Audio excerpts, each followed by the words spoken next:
কিছু আলেম বলেন রাজনীতি নাকি ফরজ, তাহলে আপনি কেন রাজনীতি করেন না? আচ্ছা ভাই, প্রথম প্রশ্ন, কোন ধরনের রাজনীতি ফরজ এটার ব্যাখ্যা দাও। গ্রিকরা যে রাজনীতি বের করছে গণতন্ত্র, আব্রাহাম লিঙ্কনের মাধ্যমে যা প্রতিষ্ঠিত হয়েছে, এটা করা ফরজ? এটা ফরজ। ইমাম হোসেন যে রাজনীতি করছেন ওইটা ফরজ। আমি ওই রাজনীতি লালন করি, সেই রাজনীতি প্রতিষ্ঠার জন্যই আমি খেলাফতের কথা বলি। দুই, সেই রাজনীতি যেটা কোরআন সুন্নাহর রাজনীতি, সেটাও যে ফরজ, ফরজে আইন না, ফরজে কেফায়া। কিছু লোক করলেই হবে, বাকিদের করাটা ফরজ না, সমর্থন থাকলেই হবে। দ্বিতীয় হচ্ছে, আমি রাজনীতি করি না, রাজনীতি শিখাই। সবাই যদি রাজনীতি করে তো শিখাবে কি?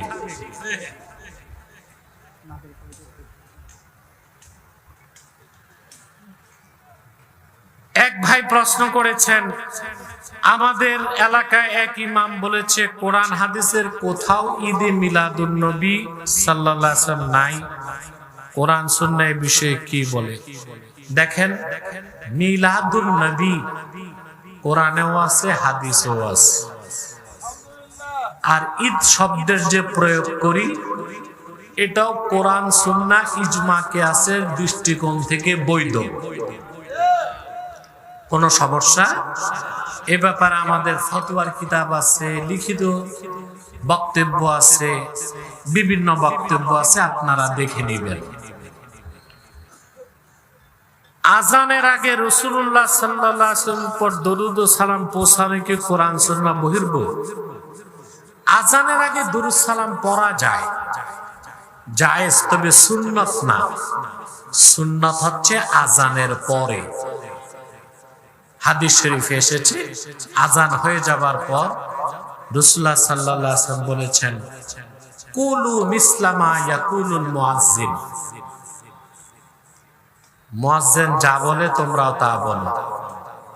তারপর আমার উপর দরুদ পাঠাও, সুম্মা সাল্লুল্লাহা লিয়াল ওয়াসিলা, অতঃপর আল্লাহর কাছে আমার জন্য ওসিলা চাও।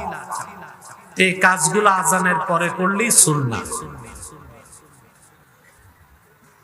মুসলিম জীবনে আকীদার গুরুত্ব কতটুকু? সহিহ আকীদা ছাড়া কেউ মুসলমানই হইতে পারবে না। ইসলামে ফেরকায়ে বাতেলা বলতে কাদের বোঝানো হয়েছে? 72 ফেরকাই ফেরকায়ে বাতেলা।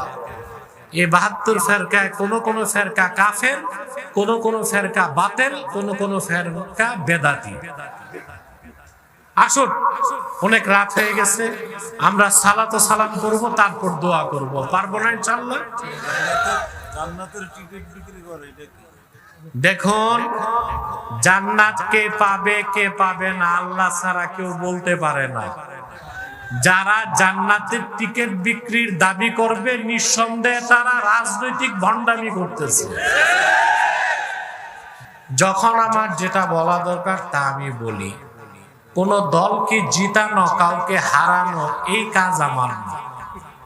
যখন হক কথা বলা দরকার বলি, যার পক্ষে যা, যার বিপক্ষে যা। এটাই আমার চরিত্র, এটাই আমার স্কিল, এটাই আমার প্রজেক্ট। এর ব্যতিক্রম আমাকে আপনি পাবেন না। পিয়ার নিয়ে আমি যেটা বলছি, দেশ তো সেটাই মানলো। সবাই সনদ সাইন করছে না, পিয়ার ছাড়া কথা বলে না। তো টিকলো তো আমারটাই, টিকলো তো আমারটাই।